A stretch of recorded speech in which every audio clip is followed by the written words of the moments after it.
A billionaire walked into her diner. But when his wallet slipped open, she saw something that made her blood run cold. Her mother's photo. A simple black woman who had lived an ordinary life, raising her child alone. Her mother had no known ties to wealth or power, so why was her picture in a white billionaire's wallet? Stay tuned to find out the truth that shattered her world, and tell us in the comments where you're watching from. The late-night shift dragged on at the quiet diner, the hum of a flickering neon sign outside barely breaking the silence. Emma Carter wiped down the counter, exhausted but relieved that the night was almost over. Then the bell above the door jingled. She glanced up, expecting another weary traveler or a local looking for coffee. Instead, a sharply dressed man strode in. His presence was commanding, and his suit alone probably cost more than her yearly rent. He moved with quiet confidence, scanning the diner like someone used to owning every room he entered. Emma watched as he settled into a booth by the window, his piercing gaze locked on the city streets. When she walked over to take his order, he didn't bother looking at the menu. "Black coffee," he said, his voice low and firm. She nodded and jotted it down. When she returned a few minutes later with his drink, he barely acknowledged her. She was used to the indifference of customers. She didn't take it personally. But when he reached for his wallet to pay, something slipped out. A photograph. It fluttered to the floor, face up. Emma's heart stopped. She knew that face. The warm, gentle smile. The kind eyes. Her mother. For a moment, all she could do was stare, her pulse pounding in her ears. Then, before she could stop herself, she bent down and picked it up. "Where did you get this?" Her voice came out hoarse, barely a whisper. The man's head snapped up, his cool blue eyes locking onto hers. For the first time, he truly saw her. Emma turned the photograph toward him, gripping it tightly. "Why do you have a picture of my mother?" His expression flickered, just for a second. Then, just as quickly, his face became unreadable. Without a word, he reached for the photograph, his fingers brushing against hers as he took it back. "You must be mistaken," he said, tucking it into his wallet as if it meant nothing. Emma's stomach twisted. She knew exactly what she had seen. Her mother had kept a near-identical photograph in a small memory box back home. She had memorized every crease, every detail. This wasn't a mistake. "I'm not mistaken," she said firmly. "Why do you have it?" The man exhaled sharply, adjusting the cuff of his expensive suit. "I don't owe you an explanation." Then, before she could react, he stood, placed a crisp $100 bill on the counter, and walked toward the door. Panic surged through her. He was leaving. This might be her only chance to find out the truth. She rushed out from behind the counter, nearly knocking over a tray in her haste. "Wait." He didn't stop. He was already heading toward a sleek black car parked at the curb, the driver stepping out to open the door. Emma's heart pounded.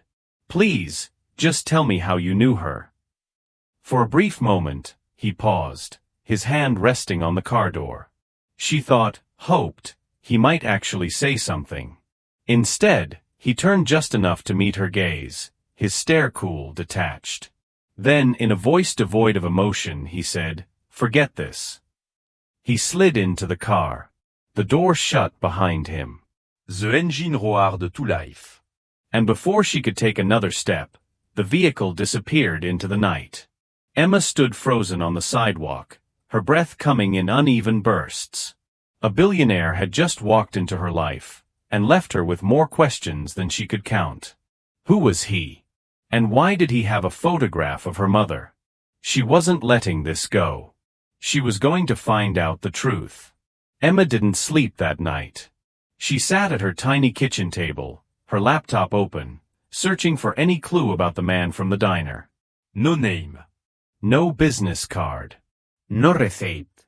Just his face, his voice, the dismissive way he'd looked at her, as if she were nothing more than an inconvenience. But that photograph changed everything. She started by searching for wealthy business tycoons, real estate moguls, influential CEOs. Dozens of names flooded her screen, but none matched his face. Her frustration grew. Hours passed. And then, just as she was about to give up, she saw him. Richard Lawson, CEO of Lawson Global Enterprises. A billionaire real estate magnate. A man whose empire spanned cities, his name tied to luxury developments and high-profile deals. Emma clicked on his image, her breath hitching. It was him. She scrolled through article after article, but nothing linked him to her mother. No past relationships. No known family. Nothing. Which meant only one thing. He had erased her. Emma clenched her fists. He had walked into that diner holding a picture of her mother and acted as if she didn't exist, as if Emily Carter had meant nothing. The thought made her blood boil. She wasn't letting this go. She needed answers. And she knew exactly where to start. The next morning, Emma boarded the first bus downtown. Her heart pounded as she stepped off in front of a massive glass skyscraper, Lawson Global Enterprises. The building loomed over her, a symbol of wealth and power. But she wasn't intimidated. She walked inside, straight to the reception desk. "I need to see Richard Lawson," she said, her voice steady. The receptionist barely looked up. "Do you have an appointment?" "No," Emma admitted, "but it's important." The woman sighed, unimpressed. Monsieur Lawson doesn't take walk-in meeting. Emma expected this. She had no appointment, no official reason to be there. If she wanted answers, she'd have to find another way in. Her eyes darted around the lobby, security guards near the elevators, employees flashing badges to get through the turnstiles. No way she was getting in the normal way. Then she spotted him. A young man, mid-20s, balancing a coffee cup and folder, heading toward the elevators. He looked distracted. She moved quickly, falling into step beside him. "Hey," she whispered urgently. "Wait up, you forgot to send me that report Mr. Lawson needed." The man blinked, startled. "What?" Emma sighed in fake exasperation. The report. He was expecting it this morning. Before he could respond, she smoothly stepped forward, walking right through the turnstile just as his badge activated the sensor. The guard barely glanced at her. She was in. Her pulse pounded as she stepped into the elevator, pressing the button for the top floor. This was it. She was about to come face to face with Richard Lawson. And this time, he wasn't walking away. The elevator doors slid open to the top floor of Lawson Global Enterprises. Emma stepped out, her breath shallow, hands clenched at her sides. The reception area was sleek, modern, and intimidating. A man in a dark suit approached her instantly. "Miss, do you have an appointment?" "No," she said, "but I need to see Richard Lawson. It's about my mother." The man's jaw tightened. Monsieur Lawson doesn't take walk-ins. Emma exhaled, her heart pounding. "Tell him my mother's name was Emily Carter," she said, her voice firm. "And I'm not leaving until I speak to him." The man hesitated, then disappeared down a hallway. A minute stretched endlessly. Then finally, a door opened.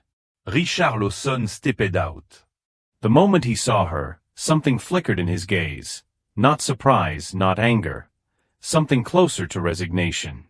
He walked toward her, slow and deliberate. Then, after a long pause, he simply said, "Come with me." Emma followed him into his office, her heart racing. The moment the door closed, she turned to face him. "Why do you have a picture of my mother?" He didn't answer right away. Instead, he reached into his desk, pulled out his wallet, and placed the photograph on the table. Emma stared at it. Then slowly, her gaze lifted to his. "You knew her," she whispered. Richard met her eyes, his expression unreadable.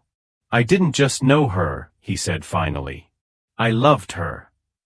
Emma's world tilted beneath her feet. She had come for answers, but she wasn't prepared for this.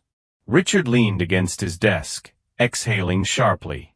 I loved her, he repeated, his voice carrying the weight of years of regret. But I walked away. Emma's chest tightened. Why?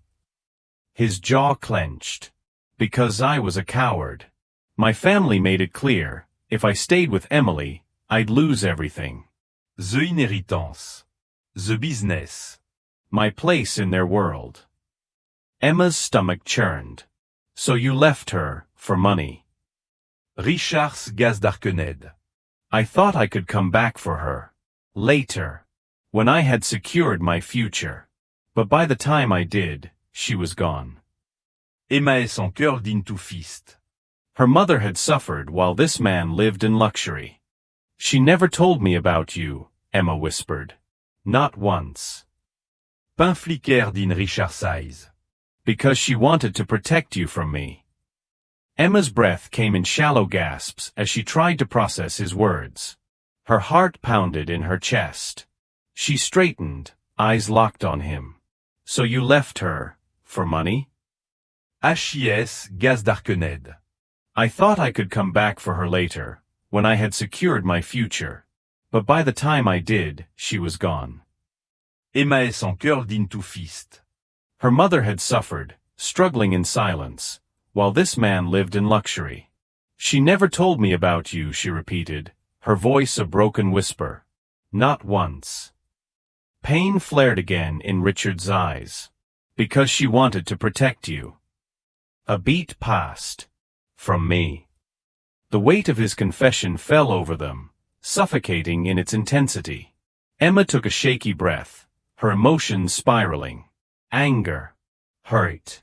Confusion. She needed space, needed to breathe, to think. Without another word, she turned and walked out of his office. That night, Emma sat on the floor of her apartment, surrounded by boxes of her mother's things. Letters, journals, old photographs, hoping for answers Emily had never given her. As she sifted through the worn pieces of the past, her fingers brushed against something soft. A velvet pouch, tucked into the bottom of a wooden box. Her breath hitched. Slowly, she pulled it out and opened it. Inside lay a delicate silver necklace with an engraved pendant. 3 words were etched into the metal. Forgive. Love. Begin. She turned it over. On the back was a tiny faded photograph, of a man she didn't recognize, but somehow knew. A folded note was tucked beneath it, written in her mother's familiar handwriting. This belonged to your father. I kept it for you. One day, you will understand. Emma's hands trembled as the truth unraveled before her. Richard Lawson wasn't just a man from her mother's past. He was her father. The next morning, Emma stood outside the towering glass structure of Lawson Global Enterprises, the necklace gripped tightly in her hand. The city buzzed around her, but her mind was still. One took te choed lou deden the rest. This man is my father. She took a deep breath and walked through the front doors. This time, she wasn't sneaking in. She strode straight to the receptionist's desk, her voice calm but firm. I need to see Richard Lawson. It's urgent. The woman barely looked up. As I told you before, Mr. Lawson doesn't take walk-ins.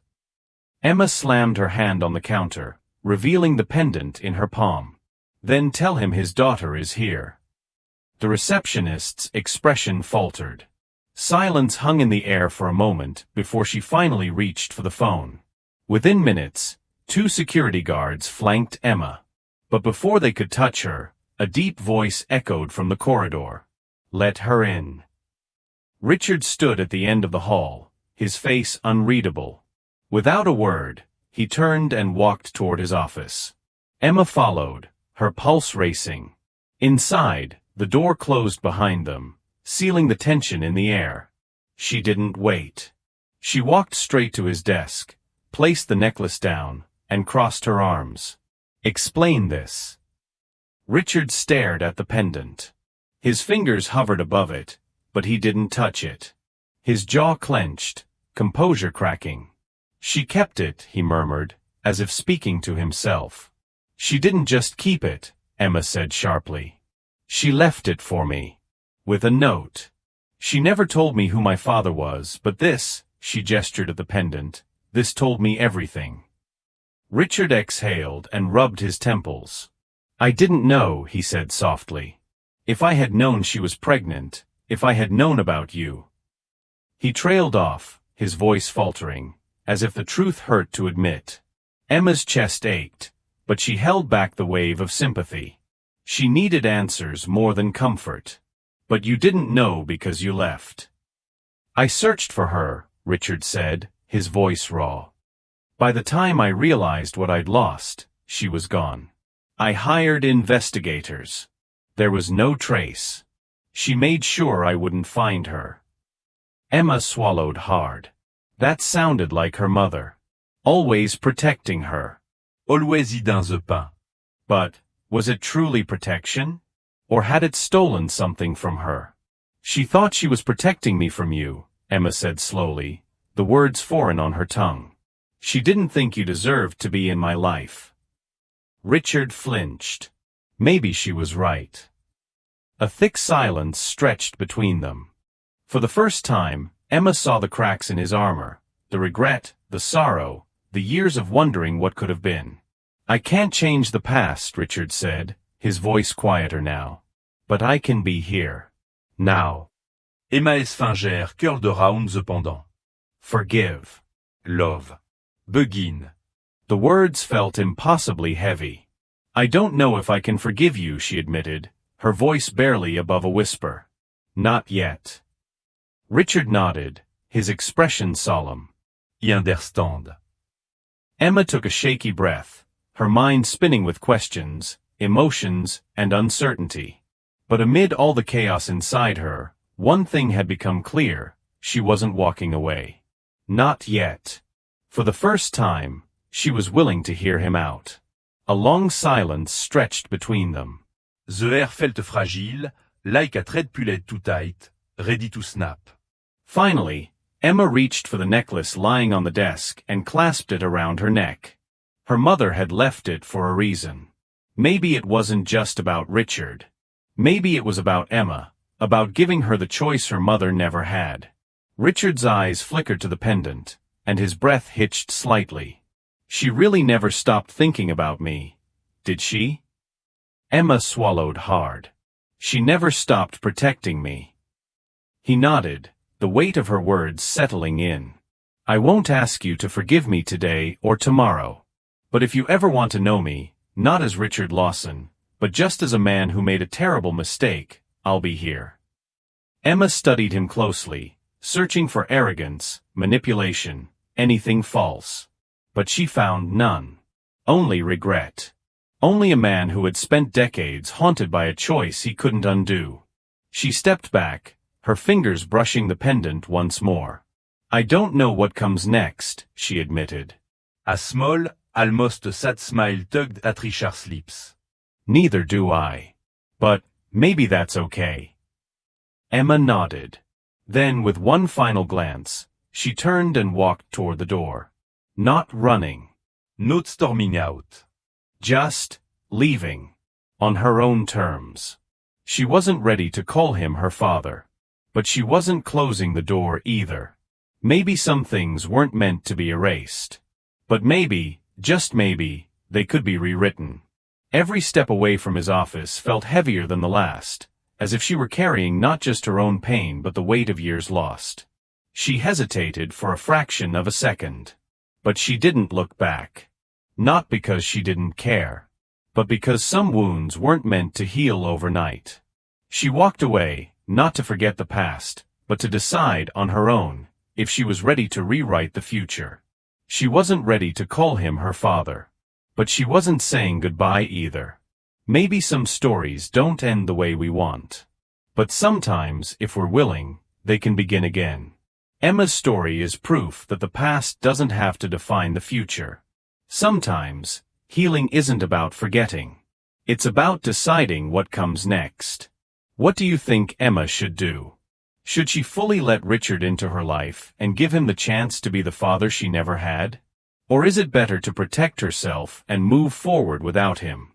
Can love, and regret, truly heal all wound? Or are some scars just too deep to mend? Share your thoughts in the comments below. We'd love to hear what you think is the best ending for Emma's story. And if you enjoyed this one, don't forget to like, subscribe, and hit the notification bell, so you never miss another powerful story. Thank you for watching. We'll see you in the next one.